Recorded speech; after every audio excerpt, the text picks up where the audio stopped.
J'ai créé le premier MCP utilisé par un hôtel en France. Cet agent permet de répondre aux mails et aux WhatsApp des clients. Mais en plus de répondre aux clients, elle peut retrouver des réservations, regarder les disponibilités, etc. Voici comment ça fonctionne.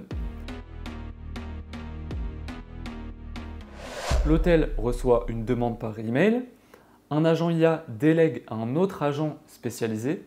L'IA peut gérer les réservations grâce au MCP. Le MCP il permet d'interagir avec le logiciel de gestion des réservations, les dates, les chambres, les extras, etc. Et ensuite, à la fin, l'IA formule une réponse au client. Alors, comment fonctionne un MCP? MCP, c'est un protocole qui permet aux IA d'avoir des outils et des ressources externes. Si tu demandes à une IA de faire 1 plus 1, elle le devinera car son modèle le sait. Par contre, pour 2000 millions de milliards plus 4000 millions de... Bon, en gros, pas sûr qu'elle sache. Dans ce cas, on peut lui donner un outil d'addition. Comment créer un MCP?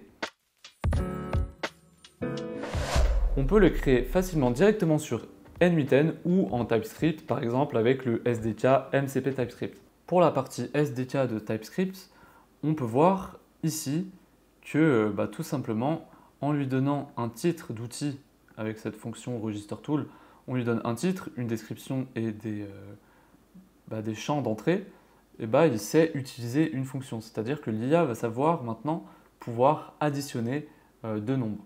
Par exemple, on peut faire du wrapping d'API aussi, également, en lui donnant donc un titre, une description et encore une fois, des données qu'il a à mettre en entrée. Là, il sait qu'il doit mettre une ville, par exemple. Et là, on peut voir que tout simplement, ce qu'il fait cet outil, c'est faire un appel API et retourner la donnée. Et donc ça permet à l'IA d'utiliser des outils, des connexions externes.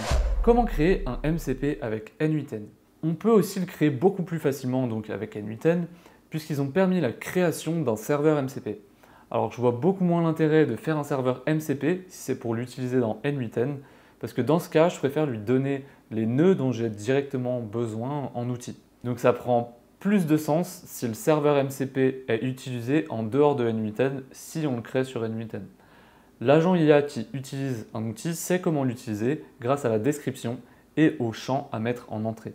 Ok, on se retrouve sur n8n pour créer un MCP server. Et c'est pas compliqué, on tape MCP server trigger, ce qui va nous donner une URL. Cette URL, on peut lui donner par exemple mcp-server.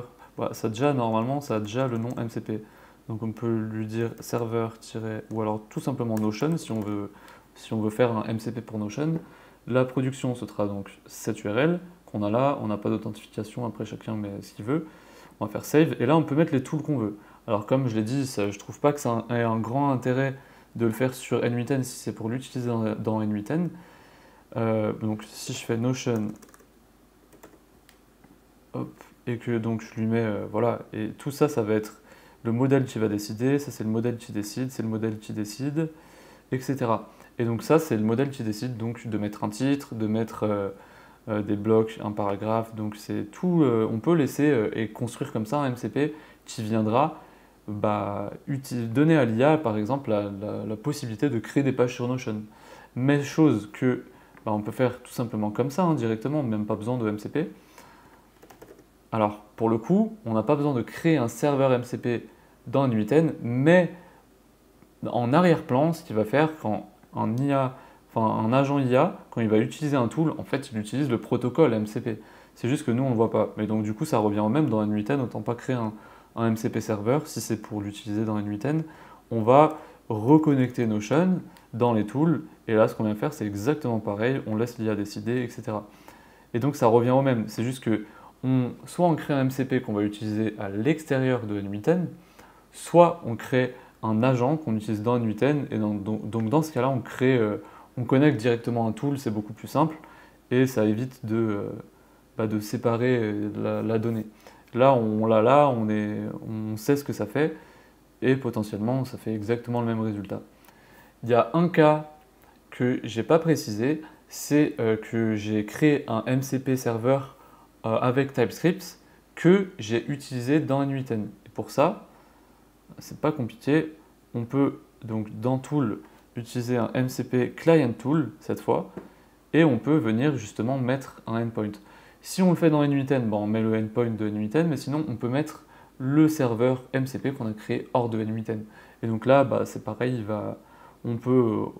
soit on lui donne toutes les fonctions, soit on peut en sélectionner, chose que j'ai fait par exemple pour quand je spécialise des agents, je mets des sous-agents par exemple. On va créer un sous-agent, tool agent. Voilà, et ça c'est un sous-agent. Et ce que je viens faire, c'est que je viens lui connecter un outil. Donc je reprends MCP Client Tool. Je lui sélecte par exemple que certains outils. Je lui donne accès aux outils dont il a besoin en tant que sous-agent. Et pareil, ensuite, si j'en fais un autre ici, je le connecte. Et là, je lui mets que les outils dont il a besoin dans sa spécialité à lui. Ça, c'est dans le cas où j'ai un MCP qui est à l'extérieur ou à l'intérieur, peu importe.